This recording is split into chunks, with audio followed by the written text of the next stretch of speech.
So nice to see you. I didn't get to see you last time.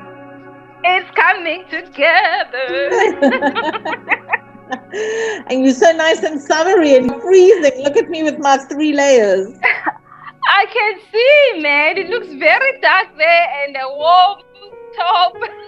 Yes. Same. We have winter, and winter here is cold. Nah. Not like Cape Town. No, it's very warm here. Hey, today it's a little bit windy, and it's close to the beach, but yeah, but it's been very warm. But since I don't know if you saw there was what do you call it? An earthquake. Cyclone. No, earthquake was last year. And now it was floods. Yeah, we had floods in Pompeii, but since there was that warning 2 days ago, at least the cyclone, it died down. Cyclone Louise. Yeah. But it died down since yesterday. Yeah, so the weather is a little bit better, but it's still hot. So I thought the cyclone was only in Gauteng. I didn't realize it was Cape Town too. No. But it didn't. It didn't come here. But what I'm saying is, since then the heat the degrees came down a little bit. But no, we didn't have none of that. Yeah. No, it didn't. Yeah, no. We just had a cloudy weather those days, and then that's it. I thought it's going to come actually, but it didn't. Oh, good. And now it's gone. Yeah, I'm not sure if it's good. I think we need the rain actually. The rain, yes, but not the wind that comes with the cyclone. No, we don't want that. We don't want that. Otherwise, how are you doing? I'm good, thank God. I'm trying to stay at home as much as possible. It reminds me of Tandy how she's feeling. She wasn't feeling so good. And keep away from the shops, not go anywhere, just stay safe. We're lucky because we've been vaccinated. Okay. And how is that going though? So it's some people are having slight reactions and some people are having no reactions. But let's see. Hopefully, but it's too early to see whether it's effective or not. So I'm not even gonna. So everyone has been vaccinated now. Everyone. Not everyone. Not all. 80%. Okay. I'd say from the age group from about 40 upwards have all been vaccinated. Whoever wanted to be vaccinated, and now they're starting to do. Who wants to? Okay, so it's not forced. Now they're looking to do like 16, 17, 18 because they're writing matric soon, so they need to be able to go to school. Okay. And, so that's where the focus has been. Yeah. Is it? Yeah. Okay. Great. And how are things there?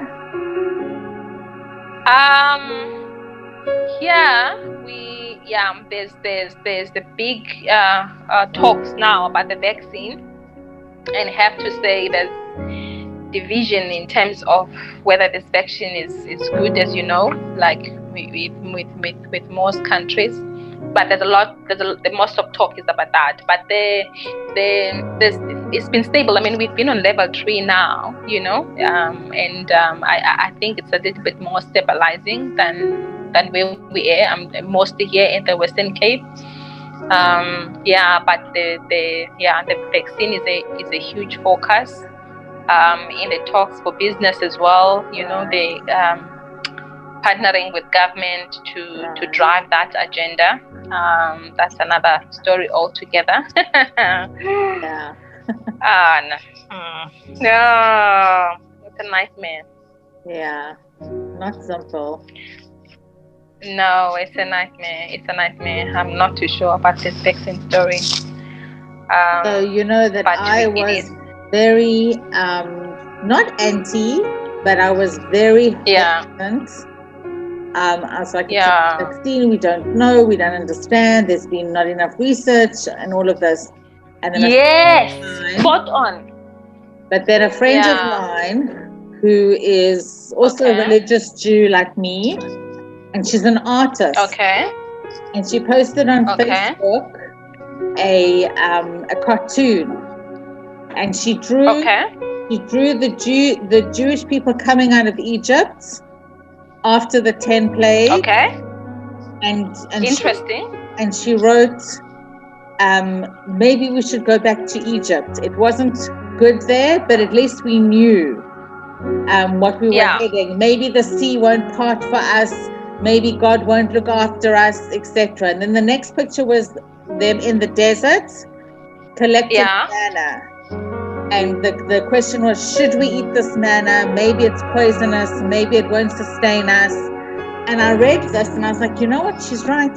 God has given us a gift. And yes, we have all these unknowns, but we have to have faith and trust. And that's what changed my mind.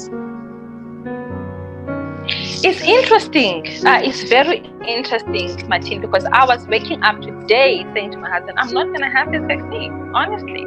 Yeah. And interesting enough, I'm like, but Israel is ahead of this thing and giving me, and you are confirming that. Because my concern, like you were saying, it's not been tested. Right. How does it look like in a year or 5 years from now when you've taken this vaccine? What I was saying. Do you understand? And then someone comes back and say, "Oh, there was a mistake," and then it's done. Everybody has already taken it. I mean, I know there's too much conspiracy. I mean, it's not about that, but it's been tested. What happens 2 years from now if it's not the right thing? The thing is, for me, it was a very emotional decision. This made sense to me. And I also thought to myself, yes, the vaccine might not be perfect and there might be issues, but whatever, it's not as bad as the people that are getting sick. The people that are getting sick, and I'm not talking about the people that are dying, I'm talking about the people that are recovering. They have months and months and months of not being well, of having damaged lungs, of having heart issues. There are all sorts of things that even the recovered patients are dealing with. And I said to myself, is it? Whatever the vaccine might or might not do in 2 years' time, I don't think it can be as bad as actually getting the virus. But we don't know. It's all in God's hands. It's all in God's hands, my sis. I'm going to look for that drawing that she did, and I'll send it to you. Please do. Yeah, no, it's quite interesting because I really wanted also to hear from you. What are your thoughts about that? It's interesting that you said that. I mean, it's not a matter of right or wrong now, right? All of us. I mean, there's nothing that's certain at all, but it's just really being in a place where you just have no control. Right. That's the thing. No, we don't have control, and I think the worst for me, also is not a fear, but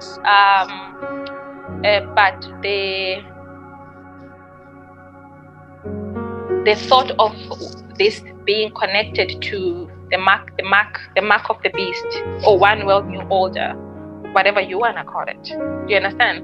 Right. I don't know. Right. But it's a reality. You know what I mean? I think often about the origin of this virus. Yeah. And I try to understand and I try to rationalize but I don't know. And some people say that it was a man-made virus and it was leaked by mistake, etc. And that's possible. But then what happened with, swine flu that they had in, the early 20th century? And then there was nothing that was man-made, that was God-given. So does it really matter if it was man-made or if it was, from an animal? Like, I don't know. I struggle with all these questions. Well, okay, we don't have all the answers. I don't think we were going to have the answers really. Yeah. But anyway, at least we're talking about it.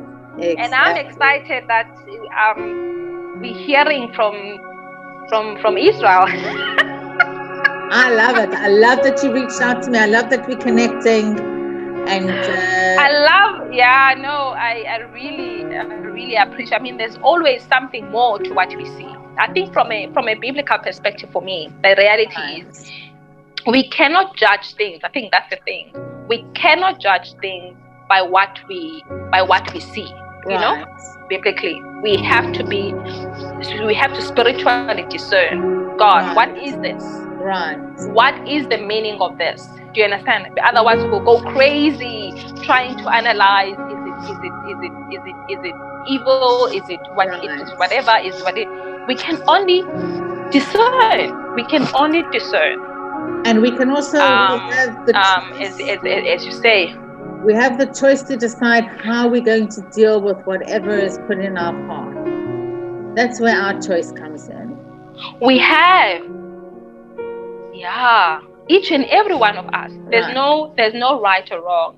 And I think that's why the other day when I said to you, when we chat, you know, I meant to read the quote that from the Jewish historian Josephus about saying a disclaimer. There's no right here, there's no wrong. And I don't think it's the time really to point fingers and say, you know, you're right, you understand, you're wrong. We really need to be in a place of coming together and hearing together and discerning together, you know, what exactly is going on. Sure. Yeah, I don't believe in right and wrong. I believe that we all make our own choices and we're all different and we all can learn from each other and we all need to learn to respect and tolerate and live in harmony even if we don't agree on everything. Spot on. That's what I believe. So, and I think there's so much that we can be connected with. I truly believe and in harmony with, because as humans, you know what I mean? Despite of all the differences and all of that, and that's actually one of the things that attracted me to having this conversation, you know, with you, and really somehow reaching out, you know, to Israel. And interesting enough that, sure, you were born in South Africa, and I'm like, sure, there's so much that is going on, and I'm like, oh, what are the odds? Matilde was born in South Africa, and now she made the Aliyah. Isn't there a connection when you see what is happening right now and what you're seeing in South Africa? You know, it's nothing. I mean, it's been 23 years since you made the Aliyah. Right. How do you feel about that now? Do you think it was the best decision that you left this country? So I loved South Africa. I loved growing up in South Africa. Sure. I still have a lot of family there, but for me, being Jewish, Israel was the only place to be. Really? Yeah. How did you come to that place? I think I was born with that kind of, from a young age. That's all I wanted to do was to come to Israel. I always had this like cool. It's not like it even came to me. It just always was. Really? Yeah. So, with where we at as South Africans, you know, how do you feel about that? How do you really feel with the relationship with South Africa? You know, with South Africa and Israel. With South Africa and Israel. Yeah. Or with my personal connection. No, both. Both. So, I'm not actually sure. Because I don't always believe what we think we see. Okay. We are shown, like in the news and the media and everything else, we're shown only what they want us to see. Yeah. And things aren't really that way. Yeah, sure. I was in Joburg. I was there in November for 5 days. Oh, okay. And for me, it was a relief to see that things seem to have settled down there in terms of the crime rate, and a few years ago there was a lot of hijacking and that kind of stuff, and people seem to have calmed down now. The crime rate seems to have calmed down, which makes me think maybe the country is starting to settle more. Oh, Martin, I'm not too sure about that, hey? Because remember, we've been on lockdown. That's also true. That is also true. So that has had a huge impact. I mean, our hospitals were empty over the New Year's Eve. That has never happened. Never. Because do you understand? So it I don't know. I'm just saying, like, it's good. So there's a good, there's a lot of good that are coming out of all of this, like you were saying, sorry, but I cut you off. That's okay. I also realized that I grew up in a very sheltered South Africa. Okay. I was watching a documentary the other day on prisons around the world that are the worst prisons in the world. And there was one called, I think it was called Brandtvlei. It was in the Cape Flats with all the gangs. And I was like, I lived in Cape Town for 23 years, for however 26 years I lived in Cape Town, and I knew that there were gangs and I knew there was violence, etc. But I didn't know the extent. I didn't really understand what it meant. Yeah. And even the stories, what was going on, like when I was growing up. I don't know how old you are, but I'm 49. Okay. So I'm in the middle of everything, the middle of the riots and the change and everything else. And and where did I Me too. I heard it from... Me too. Right, so I heard it like from Priscilla's daughters. Not so much Sylvia, because she was, Thandi, she was older. But Henrietta, she calls, Nombolelo is her real name. She would tell us and whatever else, and that was my experience of it. We were very sheltered.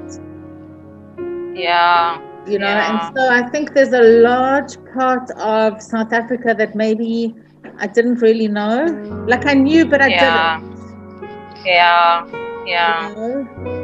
Yeah. No, I can imagine that. I was also born in that time, 44. Born in 76, right at the height of of the riots. I'm a riot baby.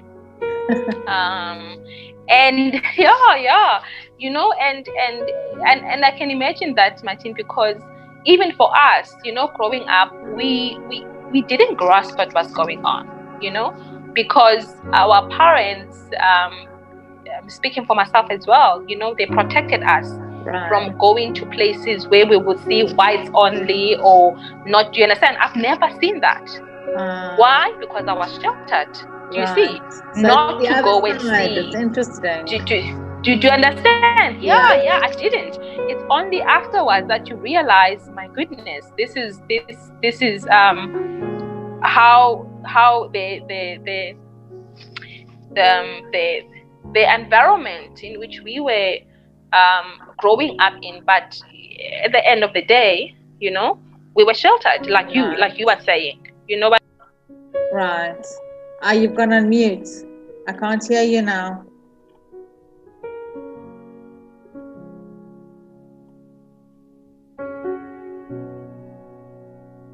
No, did I lose you?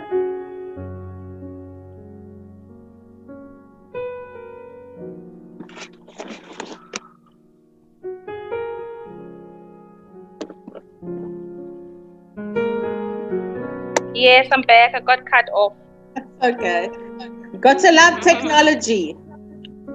I'm telling you, hey? It just always has to let you down. So I was just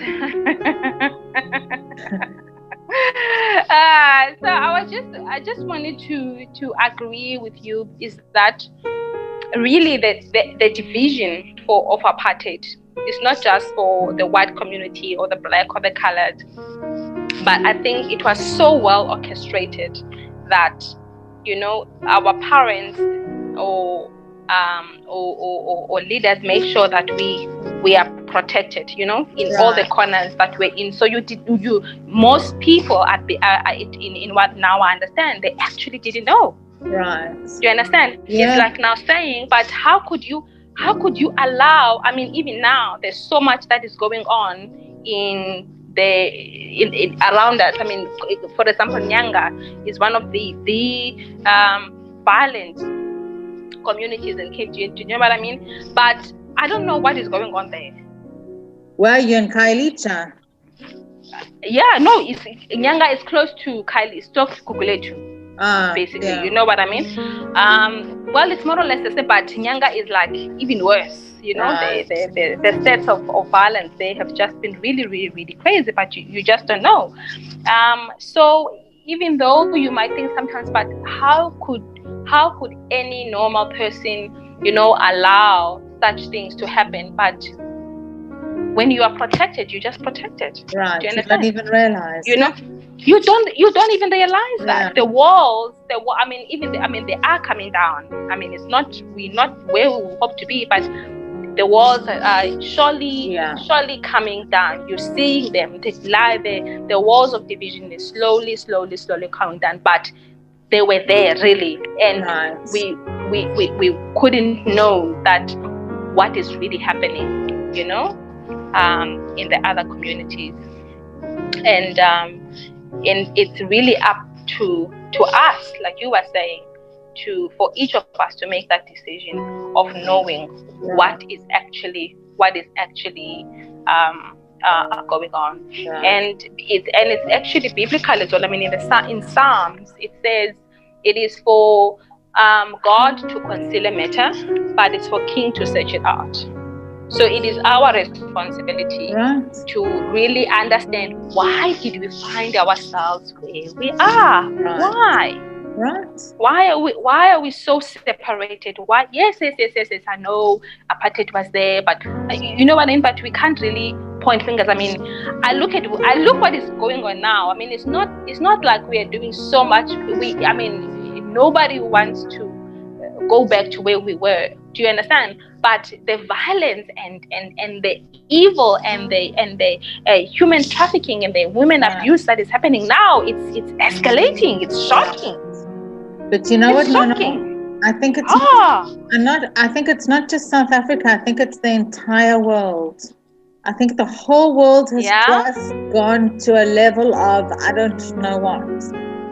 And that's why sometimes I think, I mean, I'm not a prophet, and it's not for me to prophesize in any way.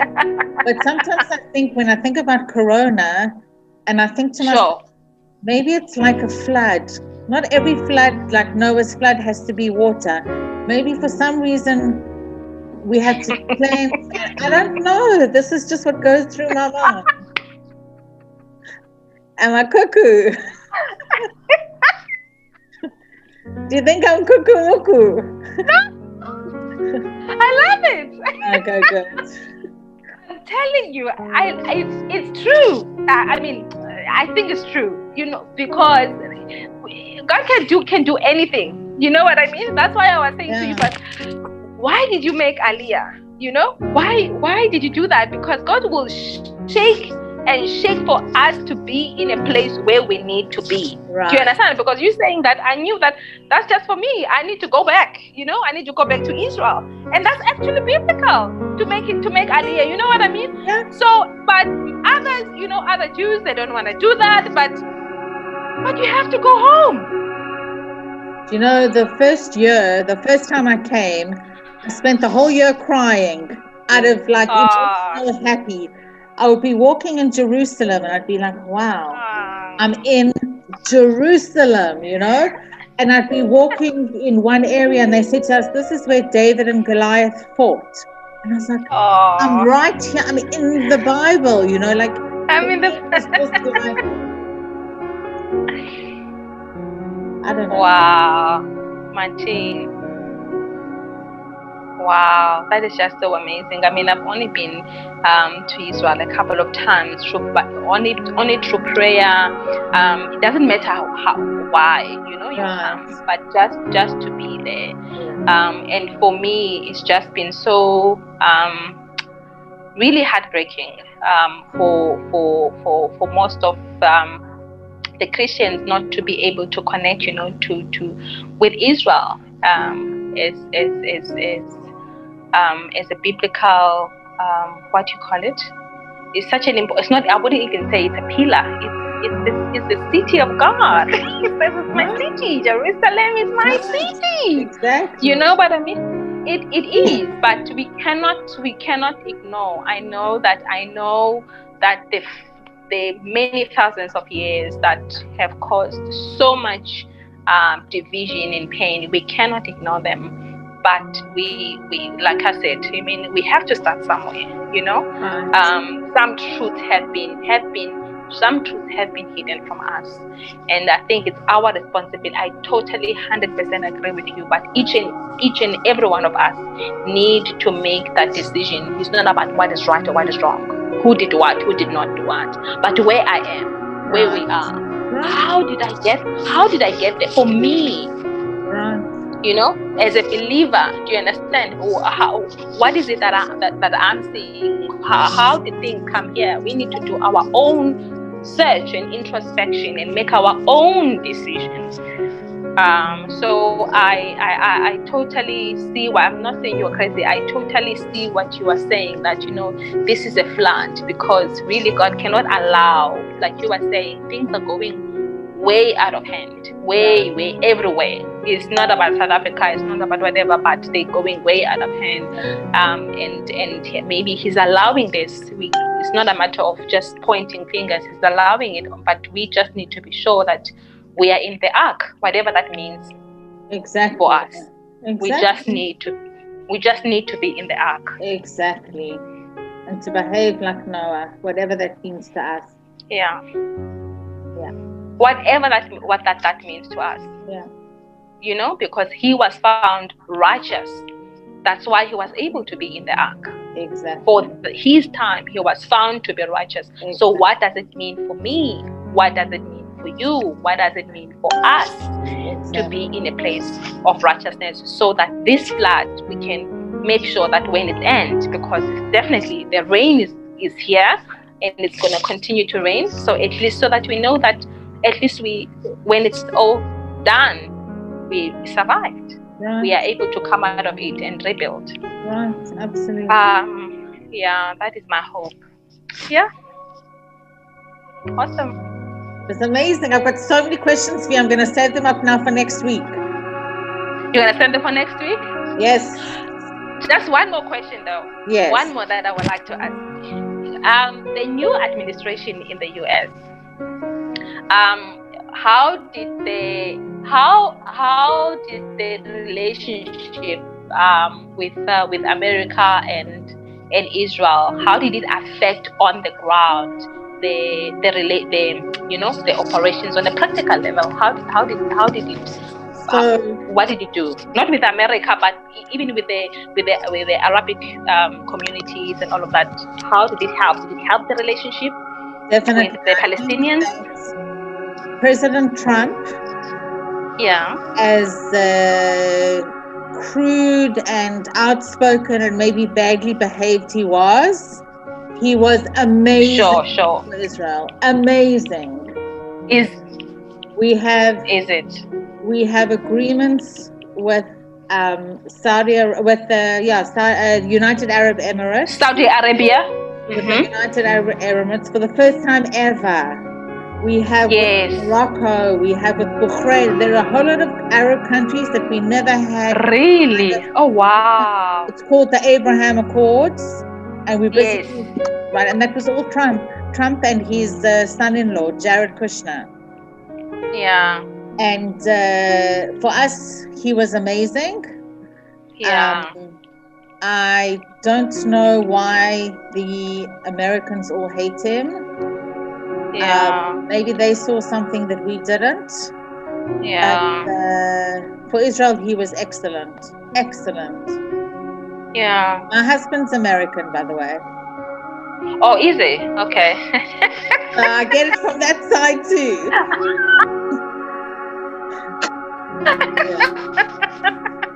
too. Okay, interesting. Okay, I'm gonna let you go, but I just thought, I would love to hear how was that, because it really looked as if there was really some sort of reconciliation between some of these nations, and which I've never had before, because it's like a dream actually. And for me, it was part of fulfillment of Isaiah 90, right? Of Egypt worshipping with Israel. I mean, and Assyria. You know what I mean? The brotherhood coming together. Because when these come together, the whole. It's not about a particular race being higher, but it's about the order of God, really. Exactly. Do you understand? Because He loves everybody. That's the thing. He loves everyone. I'm going to send you a link to a recording. We had a Weetso talk, and awesome. We had a talk by somebody whose name is Colonel Eyal Dror. And what was his job in the army? He was in charge of what was called Operation Good Neighbor, where Israel went and helped all the Syrians that needed help. Okay. It was an amazing thing to listen to. I'm going to send it to you and you can listen. Wow, please do. Please do. That's awesome. Okay, and then you're going to send me the questions. No, I'm going to save them for next week. No, you're only gonna ask me then. You're not gonna send me before. You want to prepare? Okay, so I'll send you some questions. It's fine. No, it's fine. It's fine. I think it's better if I don't prepare. Otherwise, I'll overthink it. I hear you. I don't want to do that. Just send me the link, and I'm just gonna listen to it. All right, I'll do that. So can I call you Nomsa? You can call me Nomsa with pleasure. It would warm my heart for you to call me Nomsa. That's my Nomsa. Okay, Nomsa. It's a pleasure. I studied Xhosa for a year at school, but I don't remember much. And Nkosika Kulu I still remember, but more than that, I don't know so much.